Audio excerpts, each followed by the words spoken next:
আসসালামু আলাইকুম ভিউয়ার্স, এই যে দেখুন আমার টমেটোর মরিচের প্রজেক্ট। এই যে এটা হলো টমেটো আর এটা হলো মরিচ।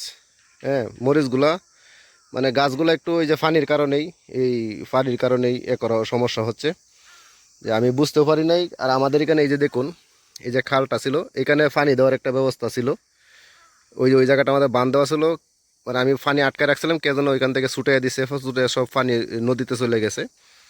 তো এই জন্য পানি দিতে পারতেছি না, খুবই সমস্যা সংকট। আর আমাদের এখানে যেহেতু কৃষি ধানের জমি, এই জন্য সবাই সিজন ছাড়া, মানে কেউ মেশিন বসায় না, ওই যে পানি তোলার জন্য উত্তোলন করার জন্য যে মেশিনগুলো হয় ওগুলো বসায় না। আর এই জমিটা মূলত আমার না, যদি আমার হয়তো তাহলে আমি নিজেই আমার ক্ষেতের আশেপাশে, জমির আশেপাশে আমি একটু সাইড করে নিতাম ওই যে পানি দেওয়ার জন্য।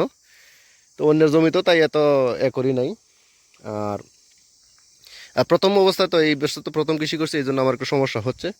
তো ইনশাল্লাহ দেখি ফোর্স কিছুদিনের ভিতরেই ওইখান থেকে, ওই দিক থেকে, ওই যে আমাদের বাড়ি ওইখান থেকে পানি দুইবার শেষ করতে হবে আর কি। ওইখান থেকে নিয়ে আবার এদিকেই ফালতে হবে, এখান থেকে পরে আবার খেতে উঠাবো ইনশাল্লাহ। তো এই কৃষির জন্য যে মেশিনগুলো বসাবে আর কিছুদিন পরে বসাবে।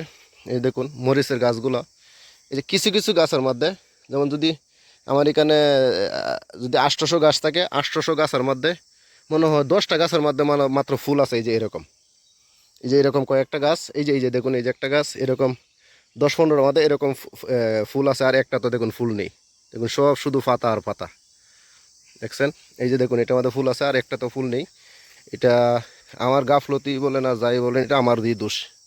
এটা মরিচটা হইলো নাগা ফায়ার, মরিচের কোনো সমস্যা নেই, এটা আমারই দোষ, আমার কারণে হয়েছে এরকম, পানির কারণে সমস্যা হয়েছে।